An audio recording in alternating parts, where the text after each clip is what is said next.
Good morning, ma'am.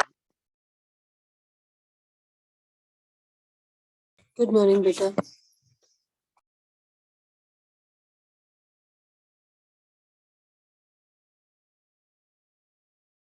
Yes, we had finished biomolecules. That means biomicromolecules.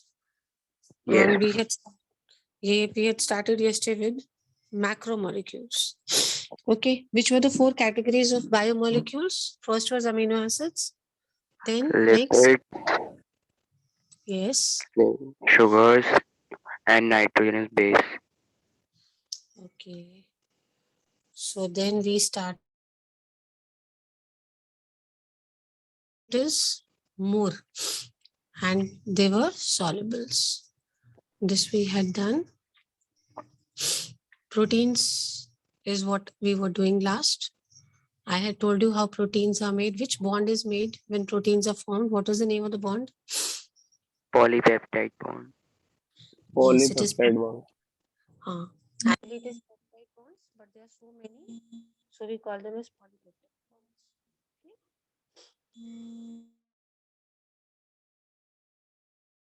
Okay. Then I'll move further. Okay. This I told you we don't have to do.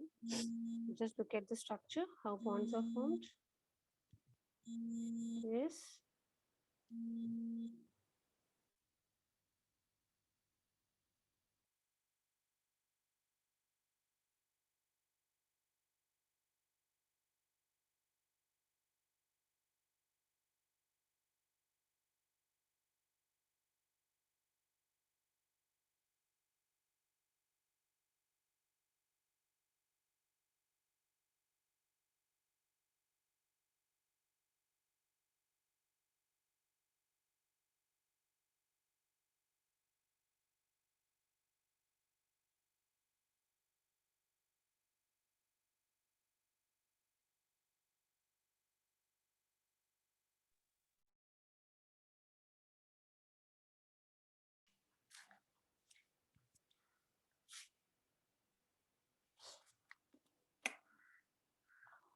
Yes, dear. Am I audible? Yes, ma'am. Yes, ma'am. Chalo. Let's start. There's a call in the middle from school. So you remember this bond is formed, and what molecule is released over here? Water molecule. Very good. इसीलिए हम लोग क्या word use करते थे? Peptide bond is accompanied by what? याद करिए. Dehydration. Very good. We say it is accompanied by dehydration. ठीक है, इसमें कोई प्रॉब्लम तो नहीं है. ये COOH का OH किया था, NH2 का H किया था, so water was released. ये एक पेप्टाइड बॉन्ड, दूसरा, तीसरा, chain of peptide bonds. That is why we say polypeptide. You see दो सर्कल्स, उसके बीच में जो व्हाइट बॉन्ड है, व्हाट इज दैट बॉन्ड? ये वाली जो चेन बनी अमीनो एसिड्स की. Very good. So don't forget this, okay? Functions of proteins we had already done. I just told you the last one is important. Hormones, insulin, some of them are act like enzymes like trypsin, and some of them are pigments like hemoglobin. Okay? Hemoglobin is what? It is basically a kind of protein only. Insulin, this is how insulin looks like. In class 12th, we have the structure of insulin. बहुत interesting है, आप देखना artificial insulin कैसे बनता है. And then trypsin है ये, and this is haemoglobin. So if I say name a hormone which is a protein, you will say ma'am insulin. If I'll say name an enzyme which is a protein, then just trypsin. And children tell me name a pigment which is a protein. Hemoglobin. Right? So remember this. This is very important that hemoglobin is actually a protein. Similarly, insulin, hormone, is also a type of protein. Proteins, most abundant protein in the animal world is collagen. If we talk about the animal world only, then the most abundant protein in this world is collagen. And the most abundant protein in the biosphere is rubisco. Rubisco. Ribulose. See, RU. This is how we'll learn. RU stands for ribulose. BI is biphosphate. Okay, beta.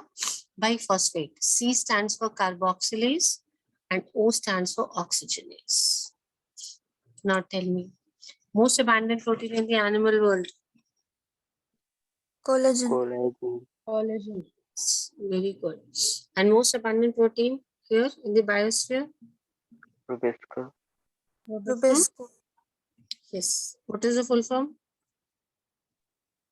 Ribose biphosphate carboxylase oxygenase. Carboxylase, oxygenase.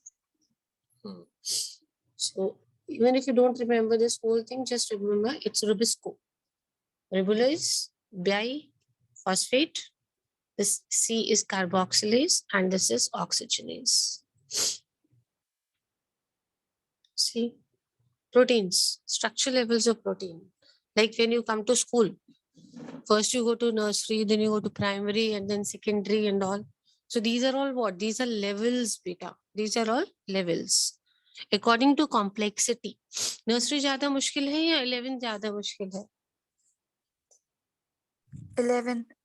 11 मुश्किल है. So you agree that secondary is more difficult than primary? Yes, ma'am. It is more complex. So similarly, we will find that these names have been given according to complexity of structures. सबसे simple primary structure. थोड़ा सा more confusing secondary structure है.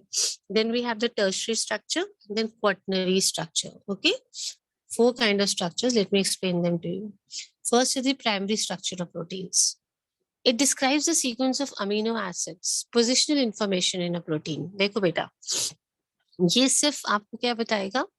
Amino acids का sequence यहाँ पे, ठीक? जैसे कि लेफ्ट एंड पे हमेशा हम स्टार्ट करेंगे फर्स्ट अमीनो एसिड से. जब भी हम काउंट करेंगे अमीनो एसिड्स की चेन को इन अ प्रोटीन, तो जो लेफ्ट एंड पे है इस वाले को, फर्स्ट वाले को, इस वाले को हम फर्स्ट मानेंगे. ठीक है, जो लेफ्ट साइड पे होता है, मतलब ये वाला जो अमीनो एसिड, देखिए लाइन दिख रही है. Can you see these lines? These are different amino acids. तो जो फर्स्ट वाला है हमारा, अगर यहाँ से अगर हम देखें, ये वाला बेटा, ये लेफ्ट हैंड को हम फर्स्ट मानते हैं एंड जो राइट हैंड है इसको हम लास्ट मानेंगे. जो फर्स्ट होता है ये वाला, इसको बोलते हैं N terminal amino acid. N terminus, N terminus और एन टर्मिनल. तो if we see in this chain, तो ये जो ग्रीन वाला आपको दिख रहा है पहला वाला, this is your N terminus. N terminus means we are talking about the amino group of the first amino acid. और लास्ट वाले का कार्बोक्सिल ग्रुप देखते हैं. है तो ये भी टर्मिनल, ये भी टर्मिनल, लेकिन शुरू में हमेशा जब हम इधर से शुरू करेंगे लेफ्ट हैंड साइड पे, तो अमीनो ग्रुप पड़ेगा, इसलिए N बोल देते हैं इसको, N टर्मिनल. और यहाँ पे लास्ट में कार्बोक्सिलिक एसिड ग्रुप पड़ता है, वो तो पड़ेगा ही पड़ेगा ऑटोमेटिकली. सो ये वाला हो जाएगा C for carboxylic, so C terminal amino acids. हमको प्राइमरी स्ट्रक्चर में सिर्फ क्या देखना है बेटा? कितना sequence of amino acids. Can you tell me on my screen जिस पे कर्सर है यहाँ पे कितने अमीनो एसिड्स का सीक्वेंस दिखा रखा है?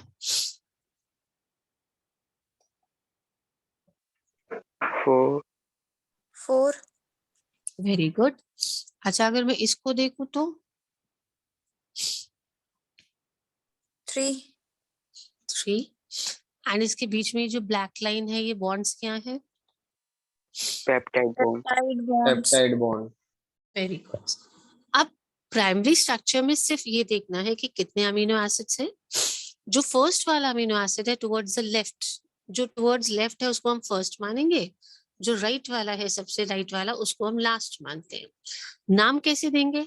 फर्स्ट वाले में ऑटोमेटिकली N अमीनो ग्रुप पहले लगेगा, तो N पहले है. You can see this green वाला थिंग, N पहले है, सो हम इसको N टर्मिनल अमीनो एसिड बोल देंगे. राइट वाले में जाएंगे, लास्ट वाले में, तो सबसे लास्ट में हमारा कार्बोक्सिलिक ग्रुप पड़ेगा. है तो ये भी terminal, but we are going to call this as C terminal amino acid. ये देखिए N टर्मिनस, इस पॉइंट को हम बोल देते हैं N टर्मिनस. और ये कौन सा टर्मिनस हो गया बेटा? C terminus. C terminus. Yes. So we have described the sequence of amino acids. N terminus पता है, C terminus पता है, प्राइमरी स्ट्रक्चर हो गया. और कुछ नहीं देखना है प्राइमरी में कि कितने अमीनो एसिड्स की चेन है, दैट इज इट. और इधर एन टर्मिनस है और इधर सी टर्मिनस है कि नहीं है. Move on to secondary structure. Here one or more polypeptide chains are folded in the form of a helix. पहले तो देखिए बेटा, यहाँ तो स्ट्रेट चेन था हमारा, कुछ प्रॉब्लम ही नहीं है. ये था हमारा ये, ठीक है, स्ट्रेट चेन के फॉर्म में लीनियर स्ट्रक्चर. यहाँ पे जो चेन है ये फोल्ड्स में आ गई है, आपकी चेन फोल्ड हो गई है, हेलिक्स का फॉर्म बन गया है ये. इसको हम अल्फा हेलिक्स बोलते हैं. ठीक है, ये देखो दिखाई दे रही है. तो वन चेन भी हो सकती है या फिर मोर देन वन चेन भी हो सकती है ये. ठीक. एंड वन और more polypeptide chains are folded in the form of a helix. तो such kind of a protein structure is known as what protein? Secondary structure. secondary structure. If you see ये ज्यादा complex है पहले वाले से. Like we said कि primary में पढ़ाई इतना कॉम्प्लेक्स नहीं है. It has only right handed helices. It has only right handed helices. मतलब एनीबॉडी गेस करो. अच्छा, what do you mean by it has only right handed helices? What does this mean?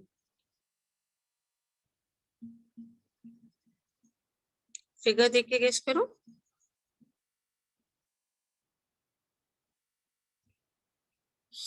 Come on, come on.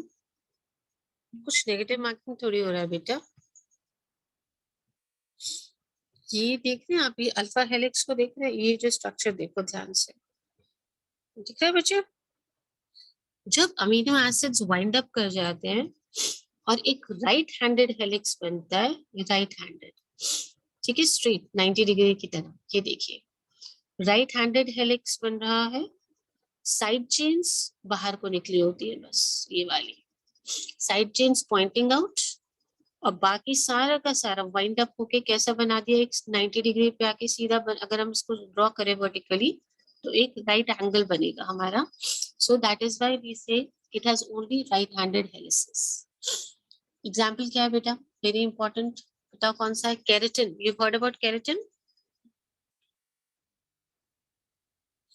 Have you heard about keratin? No. Keratin कहाँ मिलता है body में, in human body?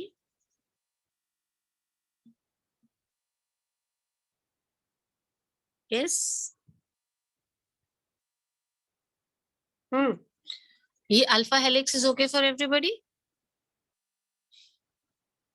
Yes, ma'am. Okay.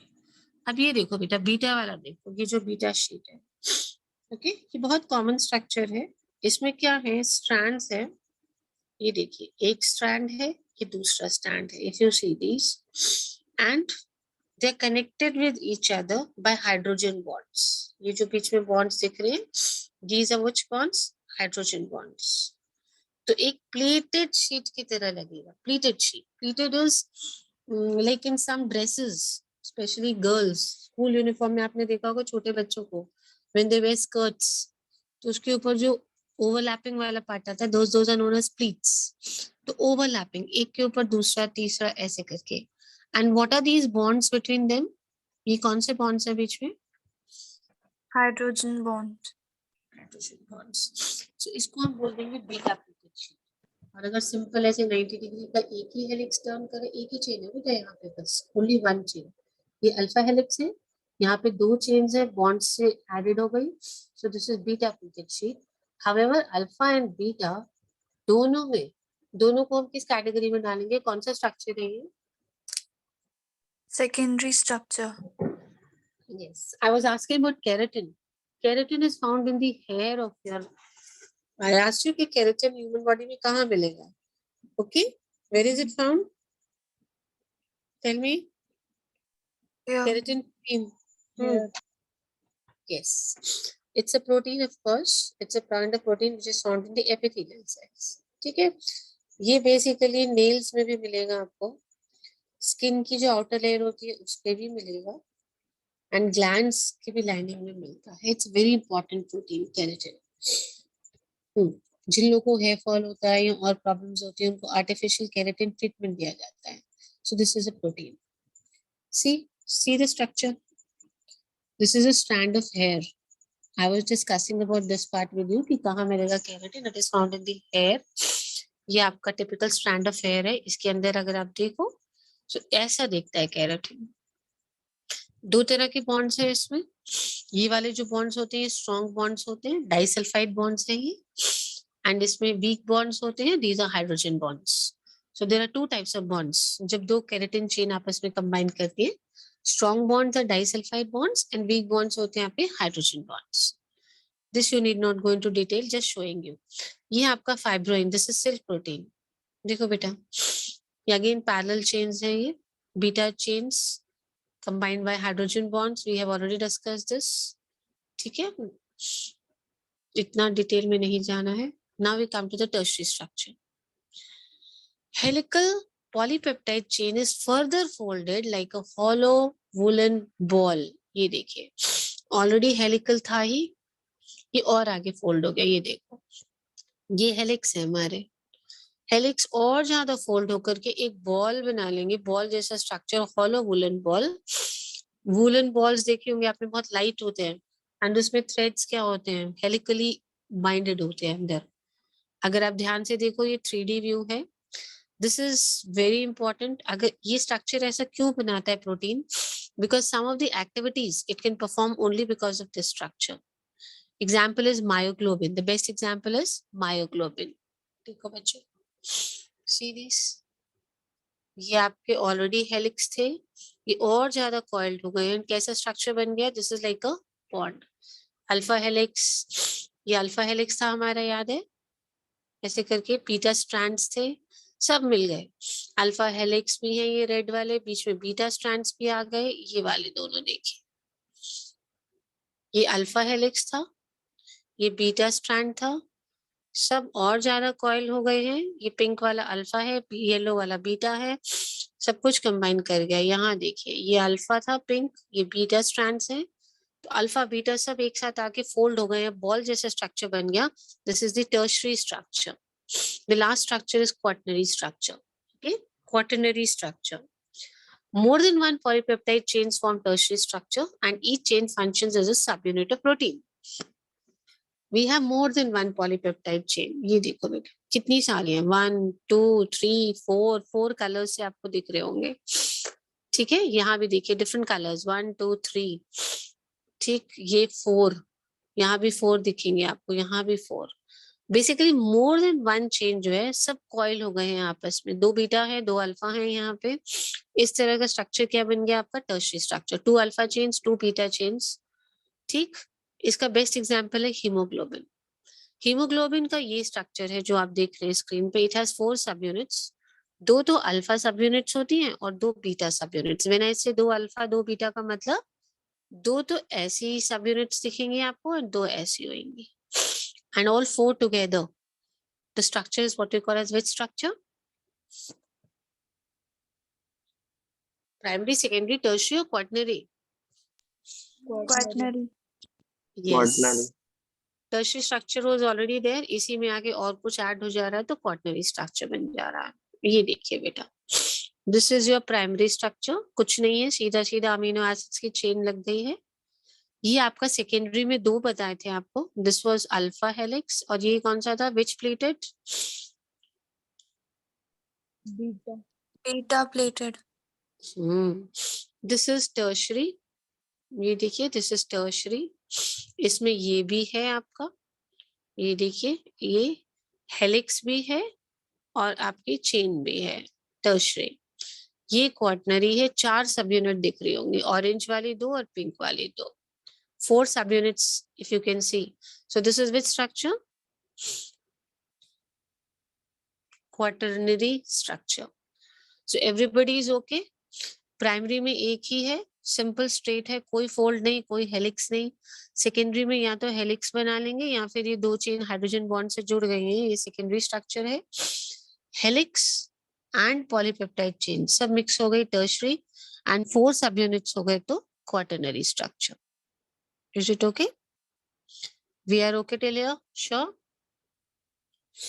हाँ. Proteins का पक्का? Before I start with sugars, tell me, we are okay with proteins? I'll just slide up once, take a quick revision.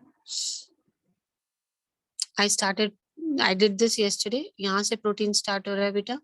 एक बार यहाँ से देख लीजिए कुछ प्रॉब्लम है तो. I hope everybody knows कौन से bonds हैं, कैसे हाइड्रोजन वाटर कैसे निकलेगा. Most abundant ये वाला. Structure level we talked about how many levels? 4 levels.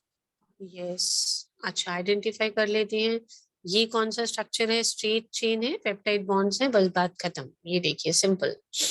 This was primary structure. ये वाला टर्मिनस कौन सा टर्मिनस था? And terminus. N terminal. This one is R what we, terminal. yes, this is C C terminus. terminus. Because it is carboxylic acid group ना, so we call it as C terminus. चलिए आगे चलते हैं. Okay चलिए आगे कर लेते हैं हम. ये देखिए सेकेंडरी स्ट्रक्चर देखा. इसमें क्या हो रहा है?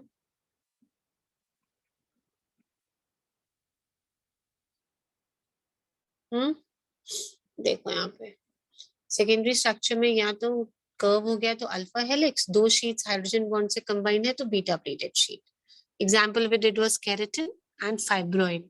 Where is keratin found in the human body? 2 जगह बताइए. Hair and nail. Yes hair and nails. Very good. चलिए प्रोटीन्स को देखते हैं. ये 4 सब यूनिट्स वाला है. So what is this? Which structure? Primary secondary quaternary. ये एग्जांपल दिया था. ये किसका स्ट्रक्चर है? पहचानिए. Hemoglobin. Yes, this is hemoglobin. Very good. So if I ask you hemoglobin has which structure? Primary, secondary, tertiary वगैरह में आप क्या बताएंगे? Quaternary. अच्छा. And keratin? Keratin has what structure?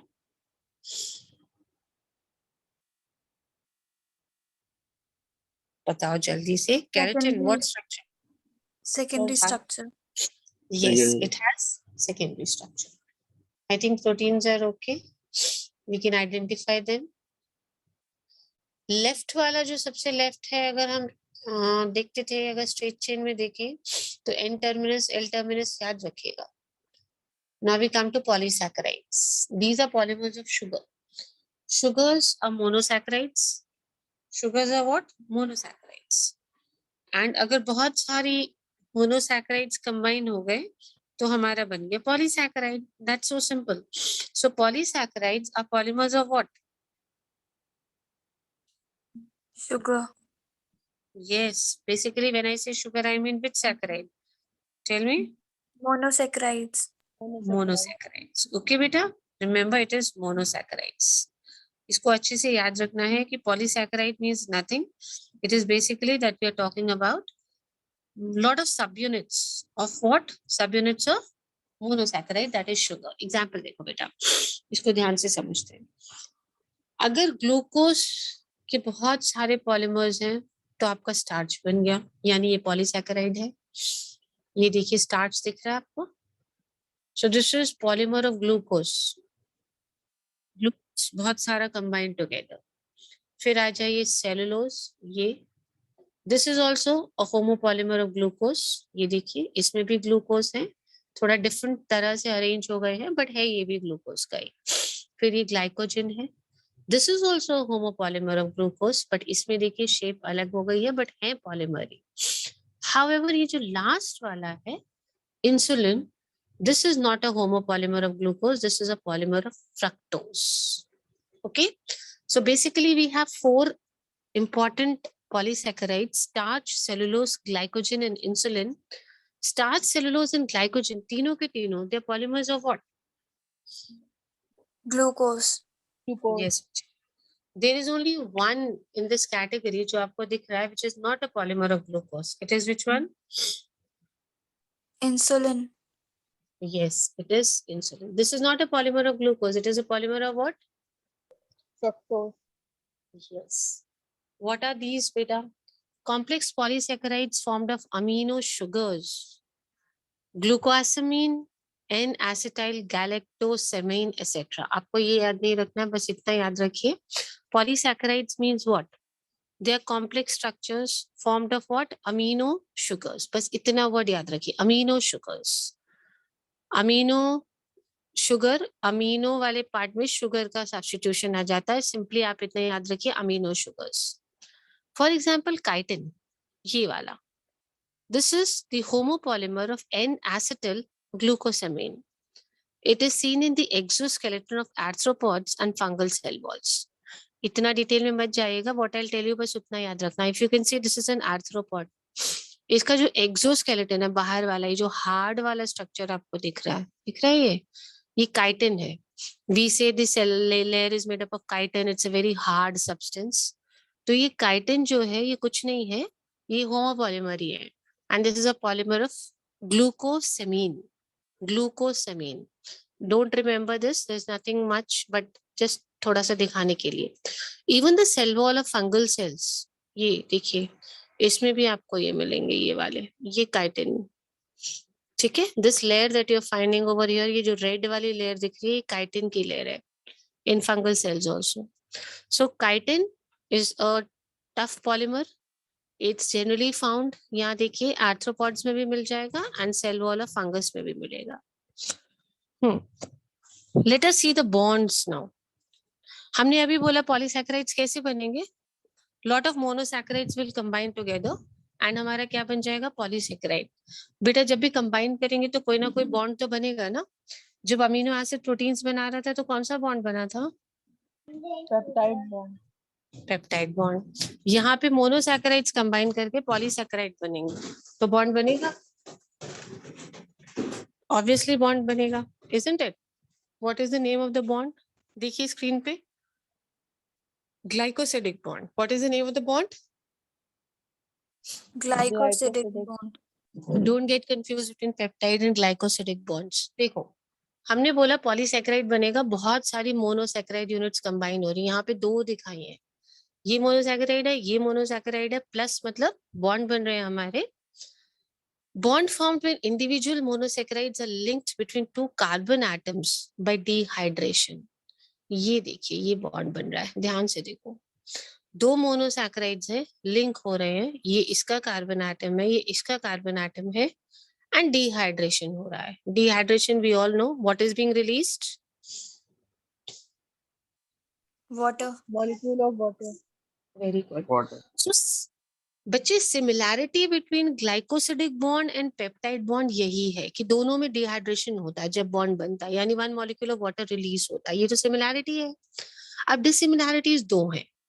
Peptide bond बनता है जब प्रोटीन्स बनते हैं और सब यूनिट्स होती हैं अमीनो एसिड्स. ग्लाइकोसिडिक बॉन्ड बनता है जब पॉलीसैकेराइड्स बनते हैं, सब यूनिट्स होते हैं मोनोसैकेराइड. पहला डिफरेंस तो ये आ गया. दूसरा डिफरेंस ये था कि वहां जब डिहाइड्रेशन हो रहा था तो हमारा बॉन्ड जो बन रहा था वो अमीनो एंड कार्बोक्सिलिक ग्रुप के बीच में बन रहा था, है ना. NH2 का H आता था, COH का OH आता था, तो बॉन्ड बनता था अमीनो एंड कार्बोक्सिलिक ग्रुप में. यहाँ पे जो बॉन्ड बनेगा वो कार्बन एटम्स के बीच में बनेगा. Is it okay? Basically it's a link between which two carbon atoms will come closer and आपका क्या रिलीज होगा साथ में? 1 molecule of water. So when we say polysaccharide we mean कि मोनोसैकेराइड यूनिट्स हैं, दे कम क्लोजर, ये bond बनेगा at carbon points. ये जो लिंकेज है दिस इज नोन एज, ये देखिए, ये इस पॉइंट पे OH है, यहाँ भी OH है. अब ये निकाल दीजिए वाटर, H2O निकल गया, तो क्या बचा? एक ऑक्सीजन बचा बेटा. See this is one mono, फिर से समझ लीजिए, दिस इज 1 मोनोसैकेराइड यूनिट. इस कार्बन वाले पॉइंट पे OH ग्रुप लगा है, इस कार्बन पे क्या है? यहाँ पे OH, इस कार्बन पे भी OH अटैच्ड है. अब ये दोनों क्लोजर आ गए, बॉन्ड बनने लगा. जब बॉन्ड बनेगा तो इसका मान लीजिए पूरा OH चला गया और यहाँ से H आ गया, H2O तो निकल गया, सिर्फ क्या बचेगा बेटा? O बचेगा. This is that O. If you see, यही जो बॉन्ड है यहाँ पे अब OH तो खत्म हो गया, ये OH भी खत्म हो गया, ये OH भी खत्म हो गया, तो बचा क्या? कार्बन बचा, यहाँ भी कार्बन, और दोनों कार्बन के बीच में क्या बचा था? एक अकेला O. O। तो ये हो गया हमारा ग्लाइकोसिडिक बॉन्ड, ठीक है। This bond is what we call as a glycosidic bond. एक बार फिर से समझ लेते हैं स्ट्रक्चर को। ये मोनोसैकेराइड सब यूनिट है बेटा आपकी, मोनोसैकेराइड सब यूनिट, ठीक।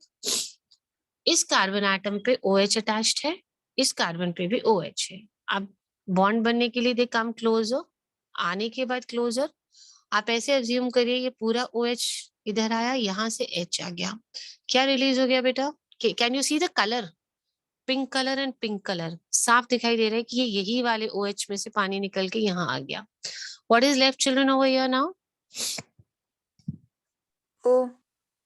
O is left, very good.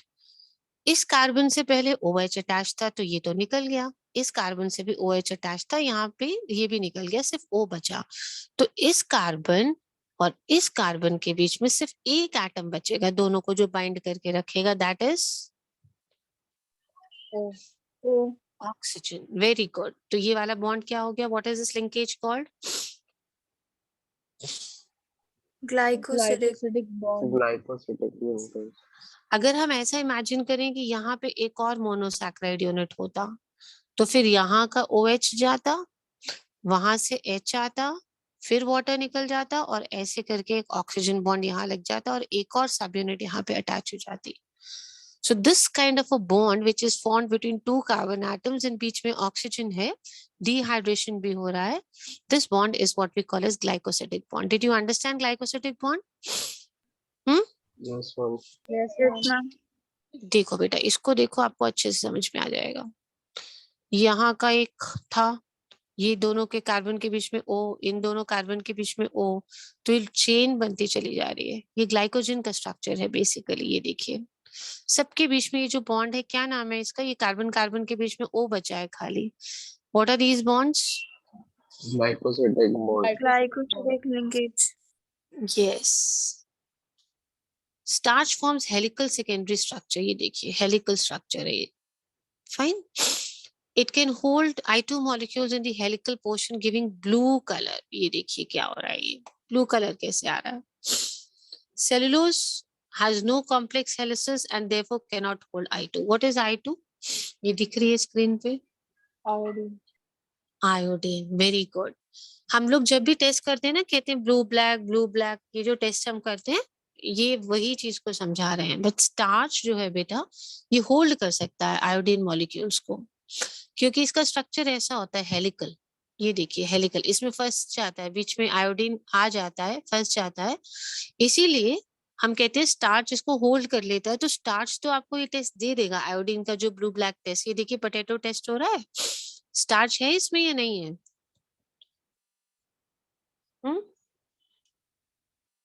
Tell me, cellulose है कि स्टार्च है? पोटैटो में आयोडीन टेस्ट करोगे तो ब्लू ब्लैक आयोडीन कलर देगा या नहीं देगा? Tell me. Oh, it will show color. It will change color or not? Yes, ma'am. Yes, because starch का स्ट्रक्चर ऐसे होता है तो इसके बीच में ये होल्ड कर पाता है, यहाँ पे होल्ड कर लिया, यहाँ पे होल्ड कर लिया, आयोडीन को होल्ड कर लेता है, and that is why it gives blue colour.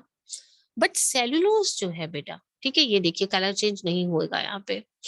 Cellulose it has no complex helices. यहाँ पे हेलिसेस दिख रहे हैं कहीं पे, ऐसे ऐसे होते, ये होते हैं हेलिस, ये ऐसे मुड़े मुड़े स्ट्रक्चर्स। सेलुलोज में कोई हेलिसेस नहीं है, वो आयोडीन होल्ड नहीं कर पाता है।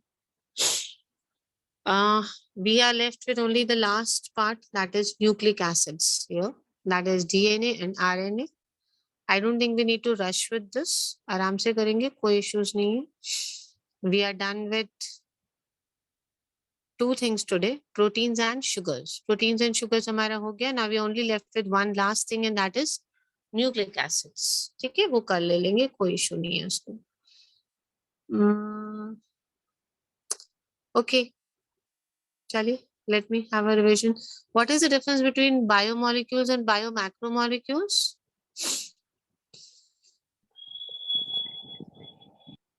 जल्दी बताइए। Biomolecules are less than 800. Daltons, whereas macromolecules are above 1000 Daltons. Very good. Very good. As you said, biomolecules are less than. इसका मतलब whenever we say biomolecules, we are talking about micromolecules or macromolecules. Micromolecules. Micromolecule. How many categories of micromolecules did we study?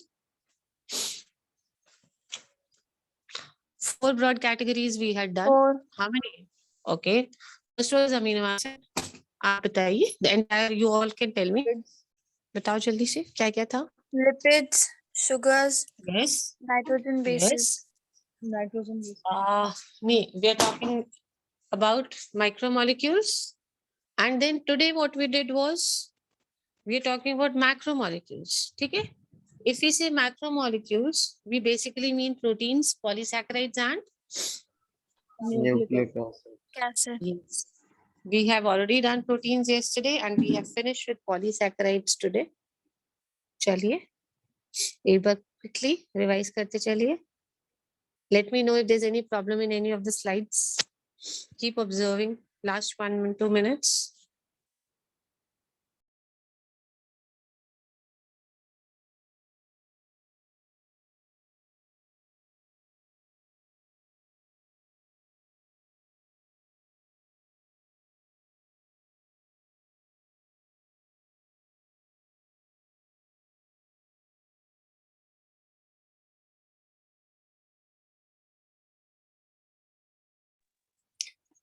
I hope there's no confusion. This is the structure of proteins. Most abundant in the animal world was? Collagen.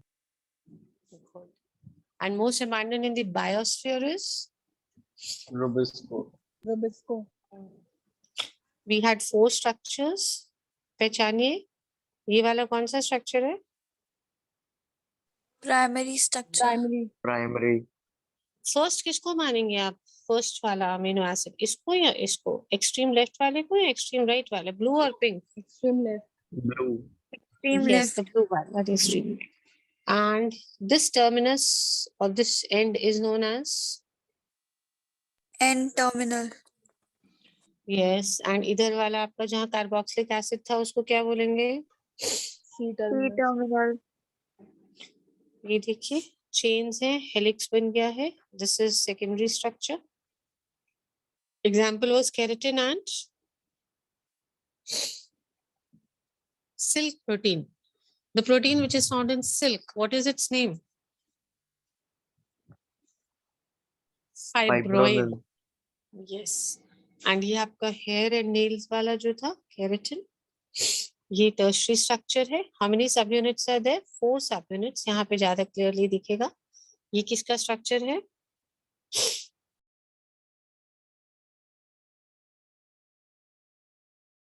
Hemoglobin. Hemoglobin.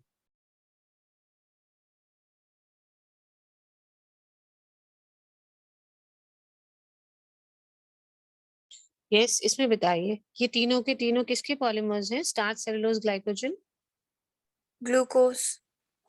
Yes. Glucose. Insulin and insulin. Fructose. Very Fructose. good. फिर कौन सा bond बन रहा था? Glycosidic bond. Glycosidic. इसमें भी dehydration हो रहा था? Yes, ma'am. Yes, ma'am. चलिए, that's all for today. Hardly a minute left. We'll start with the last topic, that's nucleic acids tomorrow. Okay. God bless you all. Bye, beta.